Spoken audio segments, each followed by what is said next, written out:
D 1729ರಿಂದ 758ರವರೆಗೆ ವೈನಾಡ್ ಸಂಸ್ಥಾನವನ್ನು ಆಳ್ತಾನೆ.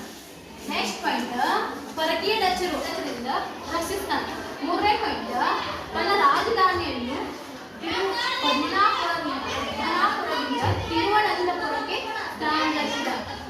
ನಾಲ್ಕನೇ ಪಾಯಿಂಟ್, ಕರಿಮೆಣಸಿನಲ್ಲಿ ಹಿಡಿತ ಸಾಧಿಸುತ್ತಿದ್ದ ಡಚ್ಚರನ್ನ ತಡೆಗಟ್ಟಿದ. ಅದರ ಡಚ್ ಕಾಯಂ, ಕುಳಂ, ಕೊಚ್ಚಿ, ಪುರಾತೂರ್ ಮೊದಲಾದ ಪ್ರದೇಶಗಳ ಜೊತೆಗೂಡಿ ತಿರುವನಂತಪುರದ ಮೇಲೆ ದಾಳಿ ಮಾಡಿದರು. ಈ ದಾಳಿಯಲ್ಲಿ ಮರ್ತಾಂಡವರ್ಮ ವೇಲುಗಿರಿ ಸಂಸ್ಥಾನ ಅವರು ನೆಡುಮಂಗಲ ಮತ್ತು ಕೊಟ್ಟಾರಗಳ ವ್ಯಾಪಾರಿ ಕೇಂದ್ರಗಳನ್ನ ವಶಪಡಿಸಿಕೊಂಡಿದ್ದಾರೆ. ಅದಕ್ಕೆ ಡಚ್ ಈಸ್ಟ್ ಇಂಡಿಯಾ ಕಂಪನಿ ಮಾಡಿ ಇದು ನೆಡುಮಂಗಲ ಮತ್ತು ಕೊಟ್ಟಾರಗಳ ಸಂಸ್ಥಾನವನ್ನು ವೈನಾಡ್ ಸಂಸ್ಥಾನಕ್ಕೆ ಕೊಟ್ಟರೂ ಕೂಡ ಈ ಕೊಟ್ಟಾರಗಳ ಸಂಸ್ಥಾನವನ್ನ ಇದು ನಮಗ ಬೇಕನ್ನೋ ಉದ್ದೇಶದಿಂದ ಈ ಕೊಟ್ಟಾರಗಳ ಸಂಸ್ಥಾನವನ್ನು ಮುಂದಿಟ್ಟುಕೊಂಡ ಮತ್ತು ತಿರುವಂಕುರ ಮೇಲೆ ದಾಳಿ ಮಾಡಿದೆ. ಫಸ್ಟ್ ಇದ್ದಾಗ ಅಷ್ಟೂ ಆದಾಗಿದ್ದು ಮತ್ತು ತಿರುವಂಕುರ ಮೇಲ್ಗೈ ಸಾಧನೆ. ಇದರ ಸಂಬಂಧ ಇದು ಮಾತ್ರ ಮರ್ತಾಂಡವರ್ಮನ ಕಡೆಗೂ ತಿರುವಾಂಕೂರನ ಶ್ರೀಮಂತ ಸಂಸ್ಥಾನವಾಯಿತು. ಕಾರಣಗಳು ಯಾವಂದ್ರೆ ದಸ್ತಕಗಳ ದುರುಪಯೋಗವನ್ನು, ಕಪ್ಪು ಕೋಣೆ ದುರಂತವನ್ನು, ನೆಕ್ಸ್ಟ್ ಅನುಮತಿ ಇಲ್ಲದೆ ಕೋಟೆಯ ದುರಸ್ತಿ. ಇವು ಮೂರು ಕ್ಲಾಸಿಕ್ ಕದನಕ್ಕೆ ಕಾರಣಗಳು. ಕ್ಲಾಸಿಕ್ ಕದನಕ್ಕೆ ಪರಿಣಾಮಗಳು ಯಾವಂದ್ರೆ ಸಿರಾಜ್ ಉದ್-ದೌಲನು ಯುದ್ಧದಲ್ಲಿ ಸೋತು ಕೊಲ್ಲಲ್ಪಟ್ಟನು. ಸಿರಾಜ್ ಉದ್-ದೌಲ ಕ್ಲಾಸಿಕ್ ಕದನದೊಳಗ ಸೋತ ಮರಣವನ್ನು ಹೊಂದಾನ. ಭಾರತೀಯರಿಂದ ಅನೇಕತೆ, ಅಸಮತೆ ಮತ್ತು ಲೋಭಿತನವನ್ನು ಪ್ರದರ್ಶಿಸಿತು. ಈ ಕ್ಲಾಸಿಕ್ ಕದನ ಯುದ್ಧ ಏನ್ ಮಾಡೋದ್ರಿಂದ ನಮ್ಮ ಭಾರತೀಯರ ವಿರುದ್ಧ ಅನೈತಿಕತೆ, ಅಸಮತೆ ಮತ್ತು ಲೋಭಿತನವನ್ನ ಈ ಯುದ್ಧ ತೋರಿಸಿಕೊಡ್ತೈತಿ. ಮೀರ್ ಜಾಫರ ಬಂಗಾಳದ ನವಾಬನಾದನು. ಈ ಯುದ್ಧದ ಕಾರಣದಿಂದಾಗಿ ಮೀರ್ ಜಾಫರ ಬಂಗಾಳದ ನವಾಬನಾದನು. ಮೀರ್ ಜಾಫರ 17,70,00,000 ಕಂಪನಿಗೆ ನೀಡಿದನು. ಮೀರ್ ಜಾಫರ ಈ ಯುದ್ಧದ ಪರಿಣಾಮವಾಗಿ ಬ್ರಿಟಿಷರ್ ಕಂಪನಿಗೆ 17,70,00,000 ಬ್ರಿಟಿಷರ್ ಕಂಪನಿ ಕೊಡ್ತಾನೆ. ಕಂಪನಿ ಬಂಗಾಳದಲ್ಲಿ ವ್ಯಾಪಾರದ ಅನಿರ್ಬಂಧಿತ ಹಕ್ಕನ್ನು ಪಡೆಯಿತು. ಬ್ರಿಟಿಷ್ ಕಂಪನಿ ಬಂಗಾಳದಲ್ಲಿ ವ್ಯಾಪಾರದ ಅನಿರ್ಬಂಧಿತ ಹಕ್ಕನ್ನು ಪಡೆಯಿತು. ಬಕ್ಸಾರ್ ಕದನದ ಕಾರಣಗಳು: ಬಂಗಾಳದ ಎಲ್ಲಾ ವ್ಯಾಪಾರಗಳನ್ನು ಮೀರ್ ಕಾಸಿಂ ಸುಂಕ ಮುಕ್ತಗೊಳಿಸಿದ್ದನು. ಇದರಿಂದ ಬ್ರಿಟಿಷ್ ವ್ಯಾಪಾರಕ್ಕೆ ಭಾರಿ ಹೊಡೆತ ಬಿದ್ದಿತು. ಆಗ ಮೀರ್ ಜಾಫರ್ನನ್ನು ನವಾಬನಾಗಿ ಮಾಡಿದ್ದು ಬಕ್ಸಾರ್ ಕದನದ ಕಾರಣಗಳು. ಬಕ್ಸಾರ್ ಕದನದ ಪರಿಣಾಮಗಳು ಏನೆಂದರೆ, ಎರಡನೇ ಶಾ ಆಲಂ ಈಸ್ಟ್ ಇಂಡಿಯಾ ಕಂಪನಿಗೆ ಬಂಗಾಳದ ಮೇಲಿನ ದಿವಾನಿ ಹಕ್ಕನ್ನು ನೀಡಿದನು. ಶಾ ಆಲಂ ವಾರ್ಷಿಕ 26 ಲಕ್ಷ ರೂಪಾಯಿಗಳನ್ನು ಪಡೆದು ಬಂಗಾಳದ ಮೇಲಿನ ತನ್ನ ಹಕ್ಕನ್ನು ಬಿಟ್ಟು ಕೊಡಬೇಕಾಯಿತು. ಔದ್ನ ನವಾಬ್ ಕಂಪನಿಗೆ ಯುದ್ಧ ನಷ್ಟ ಪರಿಹಾರವಾಗಿ 50 ಲಕ್ಷ ರೂಪಾಯಿಗಳನ್ನು ಕೊಡಬೇಕಾಯಿತು. ಮೀರ್ ಜಾಫರ್ನ ಮಗನಿಗೆ ವಿಶ್ರಾಂತಿ ವೇತನ ನೀಡಿ ಬಂಗಾಳದ ಪೂರ್ಣ ಆಡಳಿತವನ್ನು ಕಂಪನಿಯು ನಿರ್ವಹಿಸಿಕೊಟ್ಟಿತು. ಸಹಾಯಕ ಸೈನ್ಯ ಪದ್ಧತಿಯ ನಿಬಂಧನೆಗಳನ್ನು ತಿಳಿಸಿ. ಮೊದಲನೆಯದಾಗಿ, ದೇಶೀಯ ರಾಜರು ಬ್ರಿಟಿಷ್ ಸೈನ್ಯ ತುಕಡಿಯನ್ನು ಇರಿಸಿಕೊಳ್ಳಬೇಕು. ಸೇನೆಯ ಸಂಪೂರ್ಣ ವೆಚ್ಚವನ್ನು ಆ ರಾಜನೇ ಭರಿಸಬೇಕು, ಇಲ್ಲವೇ ನಿರ್ದಿಷ್ಟ ಕಂದಾಯ ಪ್ರದೇಶವನ್ನು ಬಿಟ್ಟುಕೊಡಬೇಕು. ರಾಜನು ಆಸ್ಥಾನದಲ್ಲಿ ಒಬ್ಬ ಬ್ರಿಟಿಷ್ ರೆಸಿಡೆಂಟನ್ನು ನೇಮಿಸಿಕೊಳ್ಳಬೇಕು. ಅನುಮತಿ ಇಲ್ಲದೆ ಆಸ್ಥಾನದಲ್ಲಿ ಯಾವುದೇ ಯುರೋಪಿಯನ್ನರನ್ನು ನೇಮಿಸಿಕೊಳ್ಳುವಂತಿಲ್ಲ. ಯುದ್ಧ ಅಥವಾ ಸಂಧಾನಕ್ಕೆ ಗವರ್ನರ್ ಜನರಲ್ನ ಸಮ್ಮತಿ ಬೇಕು. ಕಂಪನಿಯು ರಾಜ್ಯಕ್ಕೆ ಬಾಹ್ಯ ಹಾಗೂ ಆಂತರಿಕ ರಕ್ಷಣೆ ಚಿಕ್ಕದೇವರಾಜ ಒಡೆಯರ ಸಾಧನೆಗಳು. ಚಿಕ್ಕದೇವರಾಜ ಒಡೆಯರು ಮೈಸೂರಿನಲ್ಲಿ ಹಲವು ಸಾಧನೆ ಮಾಡಿದ್ದಾರೆ. ಅವುಗಳೆಂದರೆ ಮಧುರೆ, ಇಕ್ಕೇರಿ ಮತ್ತು ಬಿಜಾಪುರಗಳಲ್ಲಿ ಶಿವಾಜಿಯ ಸೈನ್ಯವನ್ನು ಹಿಮ್ಮೆಟ್ಟಿಸಿದರು. ಎರಡನೇ ಪಾಯಿಂಟ್, ಮಾಗಡಿ, ಮಧುಗಿರಿ, ಕೊರಟಗೆರೆ ಪ್ರಾಂತ್ಯಗಳನ್ನು ತಮ್ಮ ಕೈವಶಕ್ಕೋತಾರ. ಮೊಘಲ್ ಸೇನಾನಿಯಿಂದ ಬೆಂಗಳೂರನ್ನು ಕೊಂಡ್ಕೋತಾರ. ಆಡಳಿತದ ನೆರವಿಗಾಗಿ ಮೈಸೂರಿನೊಳಗೆ ಅಟಾರ ಕಚೇರಿಯನ್ನು ಆರಂಭಿಸ್ತಾರ ಮತ್ತು ಮೈಸೂರಿನೊಳಗೆ ಅಂಚೆ ವ್ಯವಸ್ಥೆಯನ್ನು ಜಾರಿ ತರ್ತಾರ. ಕಾವೇರಿ ನದಿಗೆ ಅಣೆಕಟ್ಟು ನಿರ್ಮಿಸಿ ಚಿಕ್ಕ ದೇವರಾಜ ನಾಲೆ ಮತ್ತು ದೊಡ್ಡ ದೇವರಾಜ ನಾಲೆ ಕಾಲುವೆಗಳನ್ನು ನಿರ್ಮಿಸ್ತಾರ. ತಿರುಮಲಾರ್ಯ, ಸಂಚಿ ಹೊನ್ನಮ್ಮರಂತಹ ಅನೇಕ ಕವಿಗಳಿಗೆ ತಮ್ಮ ಆಸ್ಥಾನದಲ್ಲಿ ಆಶ್ರಯವನ್ನು ನೀಡಿದ್ದಾರೆ. ಇವೆಲ್ಲ ಸಾಧನೆಗಳನ್ನು ಮಾಡಿ ಅವರು ಕರ್ನಾಟಕ ಕವಿಚಕ್ರವರ್ತಿ, ಅಪ್ರತಿಮ ವೀರ, ತೆಂಕನ ರಾಜ ಮತ್ತು ನವಕೋಟಿ ನಾರಾಯಣ ಎಂಬ ಬಿರುದನ್ನು ಪಡೆದು ಕರ್ನಾಟಕದಲ್ಲಿ ಹೆಸರು ಪಡೆದರು. ಶಿಕ್ಷಣದ ಶುಲ್ಕವನ್ನು ರದ್ದುಗೊಳಿಸಿದರು. ಹೆಣ್ಣು ಮಕ್ಕಳ ವಿದ್ಯಾಭ್ಯಾಸಕ್ಕೆ ನೆರವು ನೀಡಿದರು. ಮೈಸೂರು ವಿಶ್ವವಿದ್ಯಾಲಯವನ್ನು ಸ್ಥಾಪಿಸಿದರು. ಶಿವನ ಸಮುದ್ರದಲ್ಲಿ ಜಲವಿದ್ಯುತ್ ಕೇಂದ್ರವನ್ನು ಸ್ಥಾಪಿಸಿದರು. ಹೊಸ ರೈಲು ಮಾರ್ಗವನ್ನು ನಿರ್ಮಿಸಿದರು. ನ್ಯಾಯ ವಿಧಾಯಕ ಸಭೆಯನ್ನು ಸ್ಥಾಪಿಸಿದರು. ಭಾರತೀಯ ವಿಜ್ಞಾನ ಸಂಸ್ಥೆಯನ್ನು 1909ರಲ್ಲಿ ಸ್ಥಾಪಿಸಿದರು. ಮಾರಿಕಣಿವೆ ಜಲಾಶಯವನ್ನು ನಿರ್ಮಾಣಿಸಿದರು. ಬೆಳಗೋಳದ ಹತ್ತಿರ ಕಾವೇರಿ ನದಿಗೆ ಅಣೆಕಟ್ಟು ಕಟ್ಟಿಸಿದರು. ಇವರ ಆಡಳಿತದಲ್ಲಿ ಮೈಸೂರು ಮಾದರಿ ರಾಜ್ಯ ನಿರ್ಮಿಸಿತು. ವಿದೇಶಿಯ ವಿದ್ಯಾರ್ಥಿಗಳಿಗೆ ವಿದ್ಯಾರ್ಥಿ ವೇತನ ನೀಡಲಾರಂಭಿಸಿದರು. ಪದ್ಧತಿ ಅಂದಾಗ ರೈತರನ್ನು ಶೋಷಿಸುವ ಜಮೀನ್ದಾರಿ ವರ್ಗ ಸೃಷ್ಟಿಯಾಯಿತು. ಎರಡನೇದಾಗಿ ರೈತರು ವಿವಿಧ ಸಂಕಷ್ಟಕ್ಕೆ ಒಳಗಾದರು. ಈ ಪರಿಣಾಮದಿಂದ ಭೂಮಿ ಮಾರಾಟದ ವಸ್ತುವಾಯಿತು. ಭೂಮಿಯನ್ನು ಪರಾಭಾರೆ ಮಾಡಿ ಸಾಲ ಪಡೆಯಬಹುದಾಗಿತ್ತು. ಜಮೀನ್ದಾರರು ಸಹ ತಮ್ಮ ಜಮೀನನ್ನು ಪರಾಭಾರೆ ಮಾಡಿದರು. ಕೃಷಿ ಕ್ಷೇತ್ರ ವಾಣಿಜ್ಯೀಕರಣಗೊಂಡಿತು. ಕೈಗಾರಿಕೆಗೆ ಬೇಕಾದ ಕಚ್ಚಾ ವಸ್ತುಗಳನ್ನು ಬೆಳೆಯಬೇಕಾಯಿತು. ಹಣದ ಲೇವಾದೇವಿಗಾರರು ಬಲಿಷ್ಠರಾಗತೊಡಗಿದರು. ಬ್ರಿಟಿಷ್ ಶಿಕ್ಷಣದ ಪರಿಣಾಮಗಳು. ಭಾರತೀಯರು ಆಧುನಿಕತೆ, ಜಾತ್ಯತೀತತೆ ಮತ್ತು ಪ್ರಜಾಪ್ರಭುತ್ವದ ದೃಷ್ಟಿಕೋನಗಳನ್ನು ಬೆಳೆಸಿಕೊಂಡರು. ವೃತ್ತಪತ್ರಿಕೆಗಳು ಉಂಟಾದವು. ಸ್ಥಳೀಯ ಭಾಷೆಗಳು ಮತ್ತು ಸಾಹಿತ್ಯಕ್ಕೆ ಪ್ರೋತ್ಸಾಹ ದೊರೆಯಿತು. ಭಾರತೀಯರ ಆಲೋಚನಾ ಕ್ರಮದಲ್ಲಿ ನಾವೀನ್ಯತೆ ಉಂಟಾಯಿತು. ಭಾರತದ ಸಾಂಸ್ಕೃತಿಕ ಪರಂಪರೆ ಅರಿಯಲು ಸಾಧ್ಯವಾಯಿತು. ಹೊಸ ಧಾರ್ಮಿಕ ಮತ್ತು ಸಾಮಾಜಿಕ ಚಳುವಳಿಗಳು ಹುಟ್ಟಿಕೊಂಡವು. ಭಾರತದ ಸ್ವಾತಂತ್ರ್ಯ ಚಳುವಳಿಗೆ ಪ್ರೋತ್ಸಾಹ ದೊರೆಯಿತು. ಮತ್ತು ಇತರೆ ಸಮಾಜದ ಸುಧಾರಣೆಗಳು ಯಾವುವು ಅಂದರೆ ವಿಗ್ರಹ ಆರಾಧನೆಗೆ ವಿರೋಧ, ಬಹುದೇವತಾ ಆರಾಧನೆಗೆ ವಿರೋಧ, ಏಕದೇವತಾ ಆರಾಧನೆಗೆ ವಿರೋಧ, ಯಜ್ಞ ಯಾಗಾದಿಗಳ ಖಂಡನೆ, ಪುರೋಹಿತಶಾಹಿಗೆ ವಿರೋಧ, ಸತಿ ಪದ್ಧತಿಗೆ ವಿರೋಧ ಹಾಗೂ ಜಾತಿ ಪದ್ಧತಿಗೆ ವಿರೋಧ, ಬಾಲ್ಯ ವಿವಾಹಕ್ಕೆ ವಿರೋಧ, ವಿಧವಾ ವಿವಾಹಕ್ಕೆ ಪ್ರೋತ್ಸಾಹ, ಆಧುನಿಕ ವಿಜ್ಞಾನ ಮತ್ತು ಇಂಗ್ಲಿಷ್ ಶಿಕ್ಷಣಕ್ಕೆ ಪ್ರೋತ್ಸಾಹ, ಇನ್ನೂ ಹಲವು ಸುಧಾರಣೆಗಳನ್ನು ಮಾಡಿದ್ದಾರೆ. 1857 ದಂಡಿಯ ರಾಜಕೀಯ ಕಾರಣಗಳೆಂದರೆ ಲಾರ್ಡ್ ಡೌನ್ ಘೋಷಣೆ ದತ್ತು ಮಕ್ಕಳಿಗೆ ಹಕ್ಕಿಲ್ಲ ಎಂಬ ನೀತಿಯನ್ನು ಜಾರಿಗೆ ತಂದರು. ಇದರಿಂದ ಸತಾರ್, ಜೈಪುರ್ ಮೊದಲಾದ ರಾಜ್ಯಗಳು ಬ್ರಿಟಿಷರ ವಶವಾದವು. ತಂಜಾವೂರು ಮತ್ತು ಕರ್ನಾಟಕ ನವಾಬರ ರಾಜ ಪದವಿಯನ್ನು ಬ್ರಿಟಿಷರು ರದ್ದುಪಡಿಸಿದರು. ಮೊಘಲ್ ದೊರೆ ಮತ್ತು ಔದ್ ನವಾಬರ ಪದಚ್ಯುತಿ ಮಾಡಿದರು. ಇವು ರಾಜಕೀಯ ಕಾರಣಗಳು.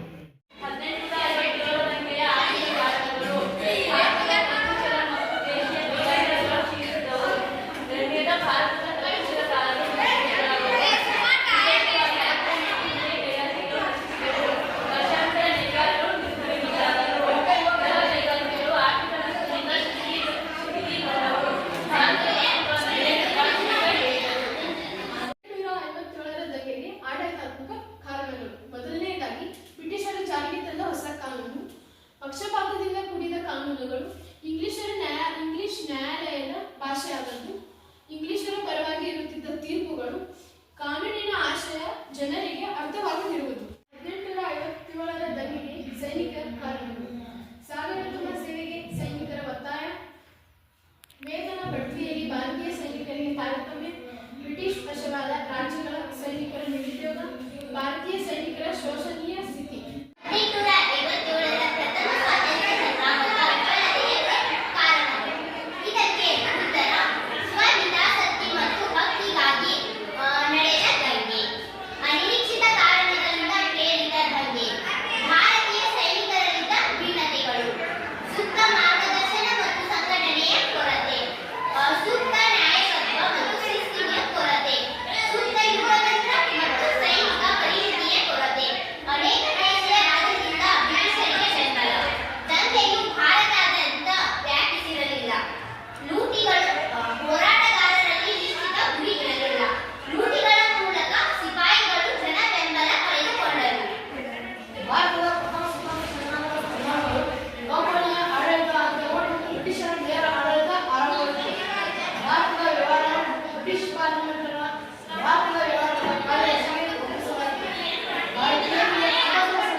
ಸ್ವಾತಂತ್ರ್ಯ ಹೋರಾಟದಲ್ಲಿ ಮಂದಗಾಮಿಗಳ ಪಾತ್ರವನ್ನು ವಿವರಿಸಿ. ಉತ್ತರ ರಾಷ್ಟ್ರೀಯ ಕಾಂಗ್ರೆಸ್ನ ಪ್ರಾರಂಭವಾದ 20 ವರ್ಷಗಳ ಅವಧಿಯನ್ನು ಮಂದಗಾಮಿಗಳು ಎನ್ನುವರು. ಎಂ.ಜಿ. ರಾನಡೆ, ಸುರೇಂದ್ರನಾಥ್ ಬ್ಯಾನರ್ಜಿ, ಗೋಪಾಲ್ ಕೃಷ್ಣ ಗೋಖಲೆ ಪ್ರಮುಖರಾದರು. ಮಂದಗಾಮಿಗಳು ಬ್ರಿಟಿಷರ ಆಳ್ವಿಕೆ ಮತ್ತು ನ್ಯಾಯಪರತೆಯಲ್ಲಿ ನಂಬಿಕೆ ಇಟ್ಟಿದ್ದರು. ಪ್ರಾರ್ಥನೆ ಮತ್ತು ಮನವಿಗಳು ಮೂಲಕ ತಮ್ಮ ಬೇಡಿಕೆಯನ್ನು ಸರ್ಕಾರದ ಮುಂದಿಟ್ಟಿದ್ದರು. ಜನರಿಗೆ ರಾಜಕೀಯ ಶಿಕ್ಷಣವನ್ನು ನೀಡಲು ಪ್ರಯತ್ನಿಸಿದರು. ದೇಶದ ಕೈಗಾರಿಕೆಗಳ ಅಭಿವೃದ್ಧಿಗೆ ಒತ್ತಾಯಿಸಿದರು. ಸೈನಿಕರ ವೆಚ್ಚವನ್ನು ಕಡಿಮೆ ಮಾಡುವ ಬೇಡಿಕೆ ಇಟ್ಟರು. ಉತ್ತಮ ಶಿಕ್ಷಣ ಕೊಡುವ ಮನವಿ ಮಾಡಿದರು. ಬಡತನದ ಬಗ್ಗೆ ಅಧ್ಯಯನಕ್ಕೆ ಬ್ರಿಟಿಷ್ ಸರ್ಕಾರವನ್ನು ಒತ್ತಾಯಿಸಿದರು. ಭಾರತದ ಸ್ವತಂತ್ರ ಹೋರಾಟದಲ್ಲಿ ಭಾರತದ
ರಾಷ್ಟ್ರಕ್ಕೆ ನೀಡಿದ ಕೊಡುಗೆಗಳು.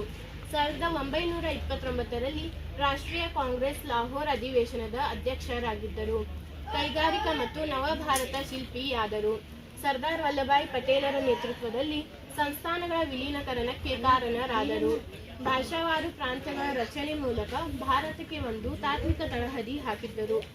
ಮಿಶ್ರ ಆರ್ಥಿಕ ನೀತಿಯ ಮೂಲಕ ಆಧುನಿಕ ಭಾರತದ ಅಭಿವೃದ್ಧಿಗೆ ಕಾರಣರಾದರು.